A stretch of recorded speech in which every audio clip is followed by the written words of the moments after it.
Subscribe my channel Law and Communication Skills and press the bell icon for more informative lectures.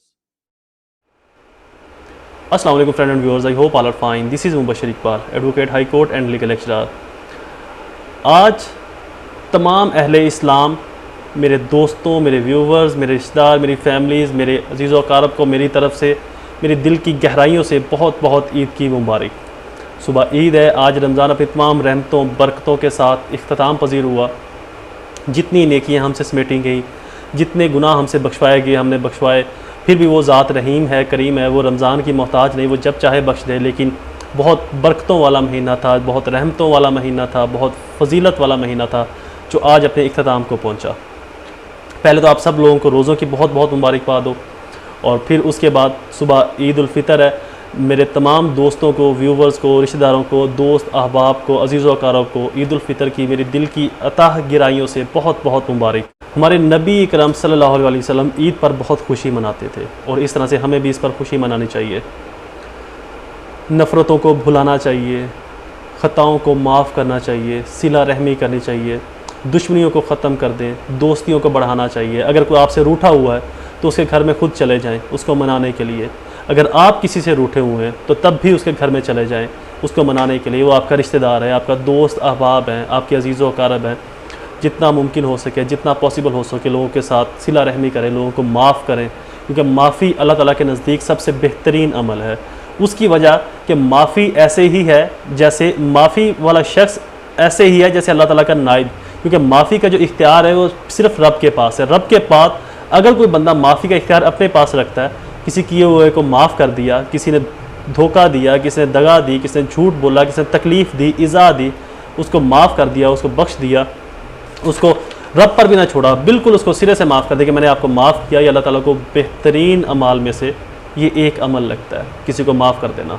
सिला रहमी तमाम अमाल के ऊपर भारी होगा, इसीलिए सभी को अपना बनाएं। यही मेरे नबी सल्लल्लाहु अलैहि वसल्लम का वतीरा था, यही इस्लाम की हमें तलकीन। लोगों को माफ़ करना सीखें, लोगों को देना सीखें, अच्छा देना सीखें, सदका खैरात करना लोगों के अंदर तकसीम करना सीखें, और कल ईद के दिन अपने प्यारों, अपने रिश्तेदारों के साथ गुजारें, खुशियाँ बाँटें, खुशियाँ दें, लोगों को खुश करें। मेरे नबी अकरम सल्लल्लाहु अलैहि वसल्लम जब ईद पर घर से निकलते थे तो कुछ ना कुछ खाकर, खुसूसन मीठा खाकर जाते थे। तो इस सुन्नत को अपनाएं, वापस आकर सभी से खुश इखलाक़ी से, अपने दोस्तों से, अपने अज़ीज़ व अक़ारब से गले मिलते थे। हमें भी इसी सुन्नत को फॉलो करना चाहिए।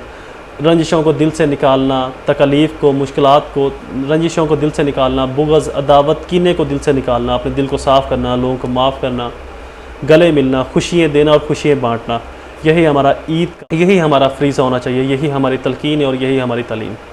मुझे अपनी ढेर सारी दुआओं के अंदर ज़रूर याद रखिएगा। अपने घर वालों को, अपने रिश्तेदारों को ज़रूर टाइम दें, ज़्यादा से ज़्यादा टाइम उनके साथ गुजारें, खुशियाँ बाँटें। जो लड़ाइयाँ हुई हैं उनको माफ़ी दे दें, जो आपसे लड़े हुए हैं उनसे सुलह कर लें, जो आपसे नाराज़ हैं उनके घर चले जाएँ, जिनसे आप नाराज़ हो उनसे भी जाकर माफ़ी मांग लें, उनसे भी जाकर सुलह कर, जिनसे आप नाराज़ हो उनसे भी जाकर सुलह कर लें। खुशियाँ बाँटें, खुशियाँ दें, और क्या ले जाना है दुनिया से, सिर्फ खुशियाँ ही तो हैं। यही तो एक चीज़ है जो बाद में ज़िंदा रहेगी, किसने कितनी खुशियाँ दी और किसने कितनी तकलीफ़ दी। अपनी ढेर सारी दुआओं में और इस खुशियों के मौके के ऊपर मुझे अपनी दुआओं के अंदर ज़रूर याद रखिएगा, और अपने अलावा अपने आस-पास, अपने हमसाए, अपने रिश्तेदारों के अंदर, अपने आस-पास करीब लोगों के अंदर गरीब गुरबा का ख़ास ख्याल रखिएगा। जो लोग, जिनके पास नए कपड़े नहीं है, नए जूते नहीं है, खाने को या घर में बनाने को कुछ नहीं है, वहाँ पर कुछ ना कुछ ऐसा इंतज़ाम कर दें जिससे वो लोग कुछ बना सकें, खा सकें, पहन सकें, कुछ इस्तेमाल कर सकें किसी और वे से। और एक मैं फिर आज वही तलकीन करूँगा कि तस्वीर बनवाने से, लोगों के साथ तस्वीरें बनाते हुए, किसी को कुछ देते हुए तस्वीर बनाने से गुरेज़ करें, क्योंकि बेहतरीन अमल और बेहतरीन सदका वो है कि दाएं हाथ से दिया जाए और बाएं को खबर तक भी ना हो। तो ये बेहतरीन सदक़ों में से सदका है। किसी की तकलीफ़ को, मुश्किल को दूर कर दें। इस ईद पर न सिर्फ खुश हों बल्कि लोगों को भी खुशियाँ दें, अपने अज़ीज़ व अक़ारब के साथ टाइम गुजारें। अल्लाह ताला आप सबको सेहत तंदुरुस्ती दे, अल्लाह ताला आप सबको ढेरों खुशियाँ दे। इस ईद के मौके के ऊपर, इस खुशियों वाले मौके के ऊपर अल्लाह ताला आपको हज़ारों खुशियाँ, नेमतें, अजर अता करे। मुझे अपनी मखसूस और खुसूसन मुझे अपनी दुआओं में ज़रूर याद रखिएगा। अल्लाह ताला आप सबका हामी व नासिर हो। वस्सलाम।